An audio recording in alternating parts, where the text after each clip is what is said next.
ఎవరైనా సరే, రాజపుత్రుడైనా, దాసీపుత్రుడైనా, బ్రాహ్మణ పుత్రుడైనా, వైశ్యపుత్రుడైనా, ఎవరైనా సరే గురుకులంలోకి వెళ్ళిన తర్వాత గురువు చెప్పినటువంటి నియమాలు పాటించాలి.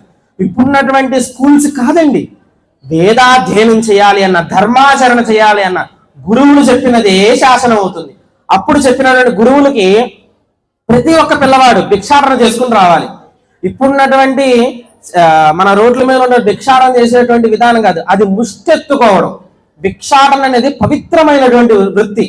ఇప్పుడున్నటువంటి వేదాధ్యయనం చేసినటువంటి వాళ్ళు కూడా భిక్షాటనే చేస్తారు, ముష్టెత్తుకోరు. భిక్షాటన చెయ్యాలి. ఎలాగయ్యా అంటే 5 ఇళ్ల దగ్గరికి మాత్రమే వెళ్ళాలి. 5 ఇళ్లలో కూడా మొదటి 3 ఇళ్లలో వాళ్ళకి కావాల్సినటువంటి ఆహారం దొరికితే ఇంక వెళ్ళాల్సిన అవసరం లేదు. ఆ 5 ఇళ్ళు దాటి ఇంకొక 6వ ఇంటికి వెళ్ళకూడదు. అక్కడ 5 ఇళ్లలో కూడా ఎవరో పెట్టకపోతే ఇంకా ఆ రోజు ఏకాదశి ఉపవాసమే, ఇంక తినే భోజనం ఏమి ఉండదు వాళ్ళకి. అంత నియమంగా, అంత శాస్త్రాన్ని ఆచరించేటువంటి కఠినటువంటి నియమాలతో వేదాధ్యయనం చేసేటువంటి వాళ్ళు అప్పట్లో. ఇప్పుడు ఏముందండి, బయటికి పోతే 24/7 ఏదో ఒకటి జరుగుతుంటుంది.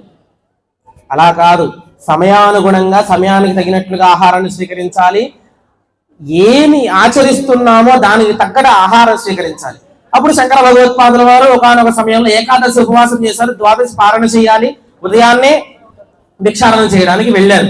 భిక్షాటన చేయడానికి ఒక ఇంటి ముందుకు వెళితే అద్భుతం జరిగిందండి. కలియుగం అక్కడి నుంచి కలిపురుషుడు భయపడడం ప్రారంభించాడు.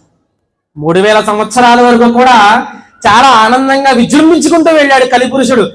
నాకు ఇంకా ఎదురు లేదు, వచ్చేవాళ్ళు ఎవరు లేదు, శ్రీకృష్ణుడు నిర్యాణం చెందిపోయాడు, నాకు అడ్డే లేరు అనుకున్నటువంటి కలిపురుషుడు మనస్సులో భయం కలిగింది. ఎందుకయ్యా అంటే శంకరాచార్యుల వారు ఆవిర్భవించారు, ఓకే, కానీ ఆయన శిష్యరికం చేస్తున్నారు, వేదాధ్యయనం చేస్తున్నారు. ఏమో కాలం ఎటు తిరుగుతుందో చెప్పను. కాలం కలిపురుషుడి చేతుల్లో లేదు, కాలం అమ్మవారి చేతుల్లో ఉంది. కాలస్వరూపిణి జగన్మాత. కాలం ఎడిదిపోతుందో చెప్పలేము. అటువంటి కాలస్వరూపంలో అమ్మ ఒక మాయ చేసింది.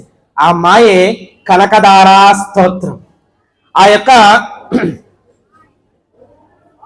శంకర భగవత్పాదుల వారు భిక్షాపాత్ర పట్టుకుని వెళ్ళారు. భవతి 3 సార్లు పిలుస్తారండి, ఎక్కువ సార్లు పిలవరు, మళ్ళీ వేరే ఇంటికి వెళ్ళిపోతారు. రాకపోతే భవతి భిక్షాందేహి అన్నారు. పరుగున వచ్చింది ఆ ఇంటి ఆడపడుచు, గుమ్మం దగ్గర వచ్చింది. కట్టుకోవడానికి కూడా సరైన వస్త్రం లేక ఉన్న వస్త్రాన్ని కుట్టుకుని దాచుకుని అదే వస్త్రాన్ని చాలని వస్త్రం కప్పుకున్నటువంటి ఆ యొక్క ఇంటి ఇల్లాలు ఇంటి ముందు చక్కటి ముగ్గు పెట్టుంది, దేవతార్చన చక్కగా చేసింది. దేవతార్చన చేయాలి అని అంటే డబ్బు అవసరమా? భగవంతుని ఆరాధన చేయాలంటే డబ్బు అవసరం లేదు.